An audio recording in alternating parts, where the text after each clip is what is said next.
Kita lanjutkan pembelajaran kita, yaitu pembelajaran tematik. Kita masih tetap tema 5 ya, wirausaha. Subtema 3, ayo belajar berwirausaha ya. Kita masuk dengan IPS ya. Salah satu bentuk kerjasama ASEAN dalam bidang ekonomi adalah dibentuknya MEA, MEA. Kepanjangannya Masyarakat Ekonomi ASEAN. MEA mulai berlaku akhir tahun 2015. Adapun tujuan dibentuk MEA adalah untuk mengatasi masalah-masalah di bidang ekonomi serta meningkatkan perekonomian negara-negara ASEAN. Dengan terbentuknya MEA diharapkan dapat menjaga stabilitas di negara-negara ASEAN. Jadi MEA adalah kerjasama di bidang ekonomi. Pembentukan MEA memungkinkan arus perdagangan barang dan jasa antar negara ASEAN itu semakin terbuka. Pembentukan MEA memungkinkan arus perdagangan barang dan jasa antar negara ASEAN semakin terbuka. Selain itu, terbukanya kesempatan kerja bagi tenaga kerja antar negara ASEAN. Dengan terbukanya arus perdagangan antar negara ASEAN mendorong setiap negara ASEAN untuk meningkatkan produk barang dan jasa serta meningkatkan kualitas sumber daya manusia agar dapat berperan bersama dengan sumber daya manusia dari negara lainnya. Para wirausaha mempunyai peluang lebih terbuka untuk memasarkan produknya di dalam lingkup ASEAN. MEA mendorong tenaga kerja Indonesia yang berkualitas agar mampu berperan bersama di dalam kegiatan ekonomi antar negara ASEAN. Salah satu ketetapan atau kebijakan yang telah dikeluarkan oleh MEA adalah agar tenaga kerja harus mempunyai pendidikan yang diakui dan juga punya pengalaman kerja. Indonesia merupakan salah satu negara anggota ASEAN dengan jumlah penduduk terbanyak. Karena jumlah penduduk terbanyak menyebabkan Indonesia memiliki calon tenaga kerja yang melimpah. Agar tenaga kerja Indonesia mampu bersaing dengan tenaga kerja lainnya, maka pemerintah melakukan upaya-upaya. Yang pertama, meningkatkan kualitas pendidikan dengan penerapan kewajiban jenjang pendidikan seperti contohnya penerapan wajib belajar 12 tahun. Jadi sekurang-kurangnya ya, wajib belajar 12 tahun. Yang kedua, memberikan pelatihan berupa lokakarya dan pelatihan-pelatihan kepada calon tenaga kerja ataupun workshop ya, kepada calon-calon tenaga kerja.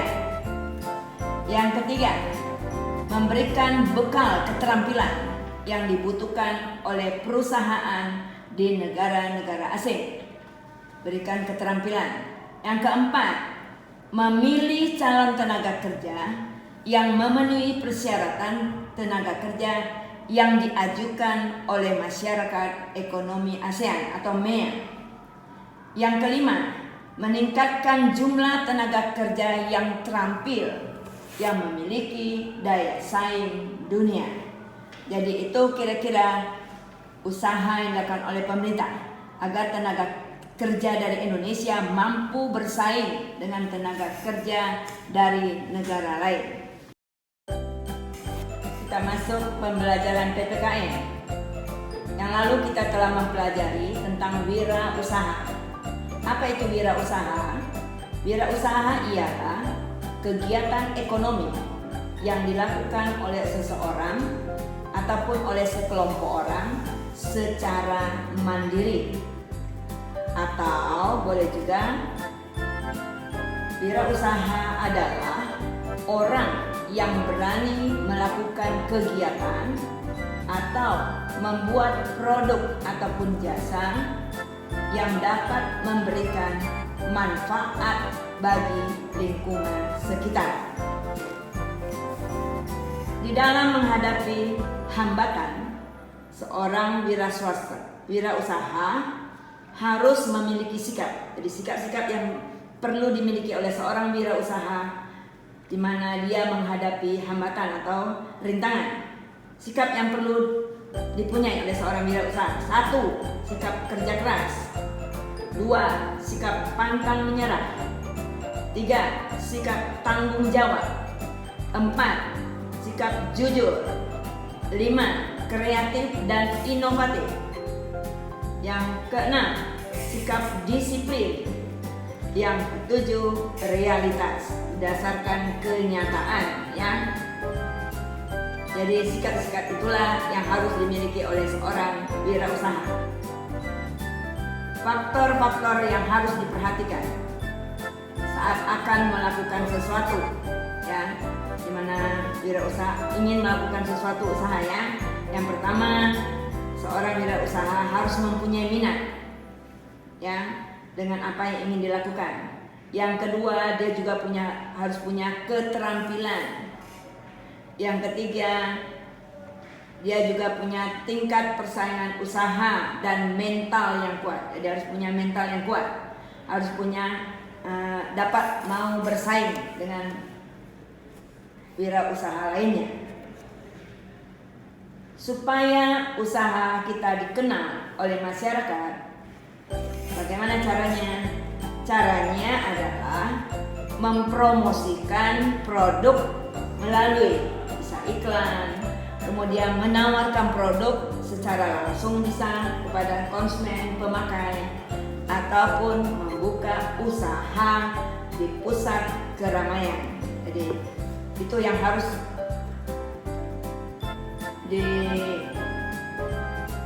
dilakukan oleh wirausaha supaya usahanya bisa dikenal, ya, diketahui oleh orang banyak atau si pemakai. Bisa ulang lagi. 1. Mempromosikan produknya melalui iklan. Jadi memasukkan ke dalam iklan, ya. Bisa melalui koran, bisa melalui iklan televisi dan sebagainya. Yang kedua, menawarkan produknya secara langsung kepada konsumen. Yang ketiga, membuka usahanya di pusat keramaian, ya, tempat yang ramai sehingga usahanya dikenal. Bagaimana tanggung jawab seorang wirausahawan atau seorang wirausaha? Tanggung jawabnya adalah selalu menjaga kualitas barangnya ataupun produk yang dihasilkan. Selalu menjaga kualitas dan produk yang dihasilkan.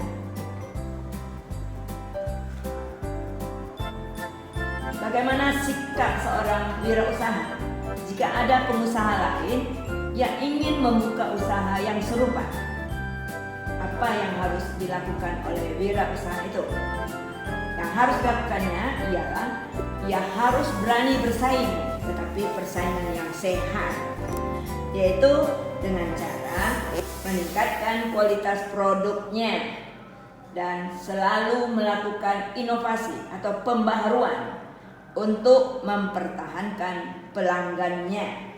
Selalu melakukan inovasi, pembaruan ya, sehingga semakin dikenal oleh para pelanggannya. Jadi kira-kira itulah sikap yang harus dimiliki oleh pengusaha jika ada pengusaha lain yang ingin melakukan persaingan dagang, ya. Apa manfaat berwirausaha sejak kecil? Jadi sejak kecil sebaiknya kita dilatih untuk menjadi seorang wirausaha. Apa manfaat berwirausaha sejak kecil? Yang pertama, semangat berwirausaha dapat ditanamkan sejak kecil, ya. Harus ditanamkan semangat untuk melakukan usaha sendiri. Sebagai seorang pelajar, kita juga dapat melakukan wirausaha, tetapi secara sederhana. Contohnya, menjual hasil kerajinan yang kamu buat sendiri, ya. Misalnya membuat dompet dari kain planner ataupun dari bahan-bahan lainnya. Jadi agar bisa menjadi seorang wirausaha sejak kecil, kamu bisa memanfaatkan barang-barang bekas sehingga bisa menjadi bahan baku untuk pembuatan kerajinan.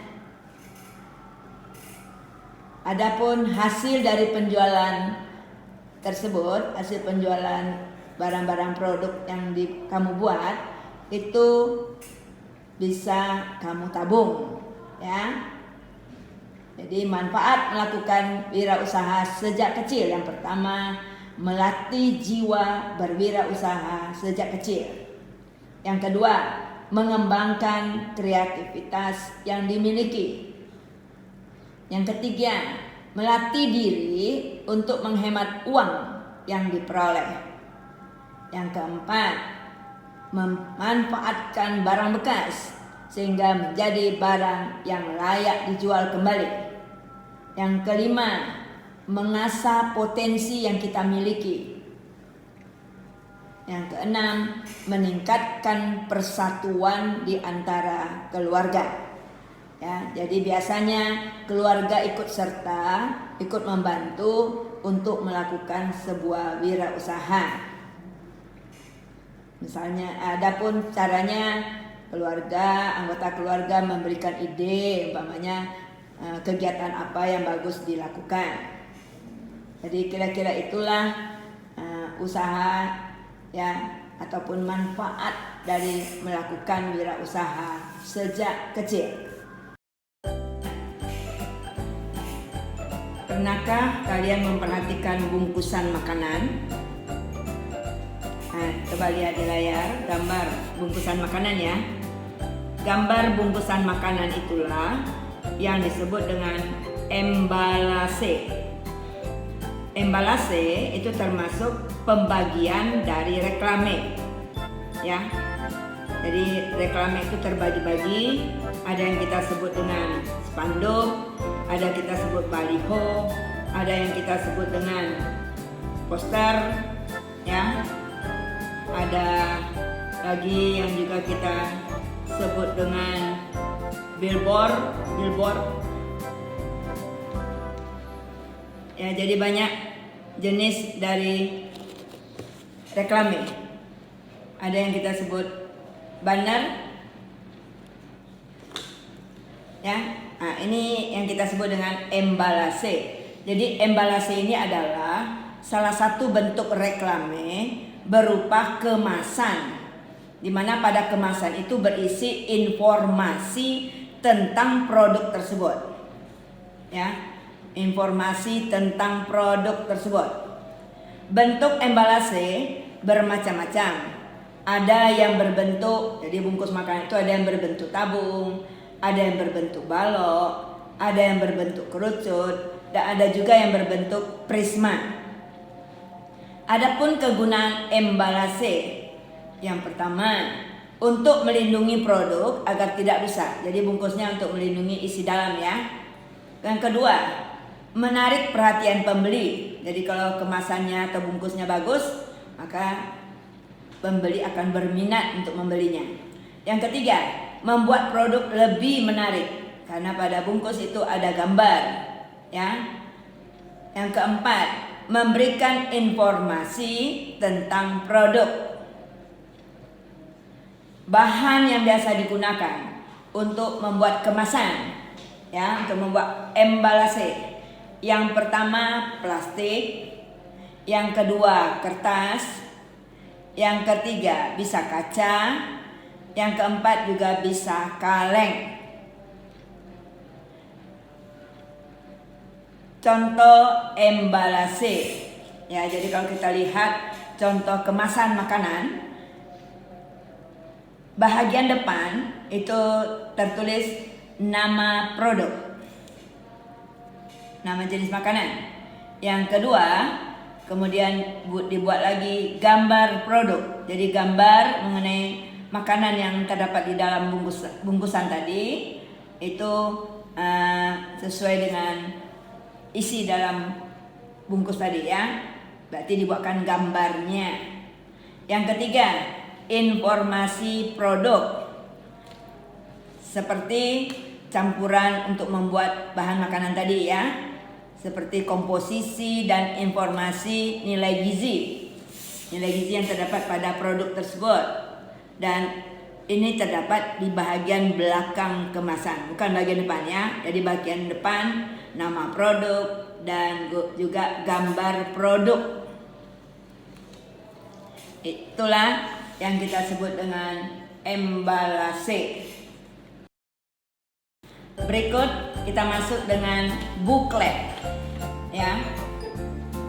Buklet juga salah satu alat promosi yang berbentuk seperti buku kecil. Jadi kalian bisa lihat di layar gambar buklet.